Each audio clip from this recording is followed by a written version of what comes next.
Alright, well, I decided I'm going to try to get this label out of here. I'm going to, before I even start touching it, I already wiped it down with some acetone. Because from a tip from old Radio Al, he said to try and wet it with acetone to try to loosen up the glue a little bit. Well, that's not working too good. Maybe I need to soak it some more, but I don't want to soak it anymore until I take a nice picture of it. So that's what we're going to do.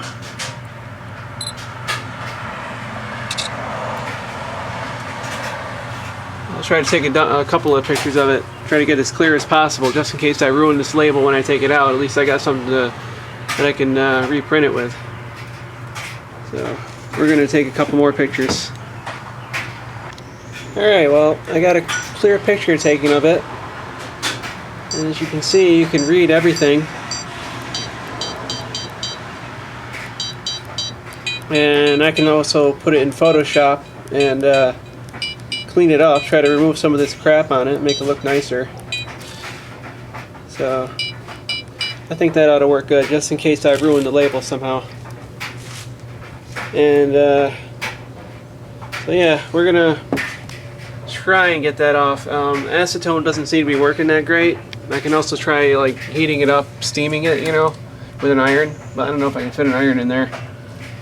So we'll give it our best shot. If I ruin it, no big deal, because I can always recreate it from this. Actually, I might just try to do that, make sure I can recreate it before I go and try to take this off. Well, in any case, I'm going to have to get this down off of this workbench here, this makeshift workbench that I made, just because I'm getting down a little wire here now with my surgery coming up, and it's going to be in the next a week from Sunday, I think, is when I have to leave to go out there. And when I come back, I'm not going to be able to lift this thing off of here because I won't be able to do any heavy lifting for a while. So I got to make sure I get all the heavy lifting parts done before I go, because afterwards, you know, I'll have plenty of time to really get a lot of work done on these. Because I mean, this chassis here doesn't weigh too much, so I'm pretty sure I can lift this into the cabinet. I just got to get that cabinet down off the workbench. So anyway, speaking of getting down to the wire, I'm gonna be taking this socket out. I'm gonna redo all these light sockets. This one, I drew a little diagram here before I take any kind of components off, just so I can remember how they went. I always draw a little diagram. This one's just going to the 6A8 and a wafer switch. I'm going to leave this wire in until I get the thing. I'll take the light socket all restored and back in there. Then I'll replace that wire. So we're going to go ahead and cut that out of there. This is Joe Ernwan's favorite part, cutting stuff. Cut that. And that. So now I can kind of work on this. I gotta find a bulb too. Not sure exactly what the voltage are of these bulbs. I think he said there were 6-volt bulbs. So I'm gonna have to get 3 more 6-volt bulbs. See if I can unscrew that from here.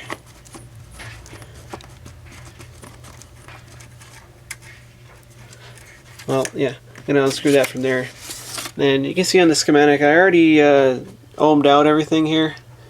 But as you can see, it's not real clear on what the ohms should be on these different pieces of the coil.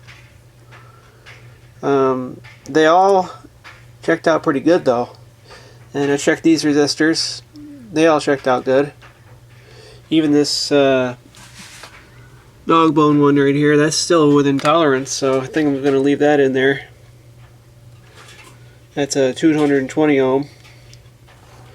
But the thing I don't like about this schematic is they didn't put any of the pin numbers on here. So I gotta always go refer to the tube manual, which I ordered off of Amazon.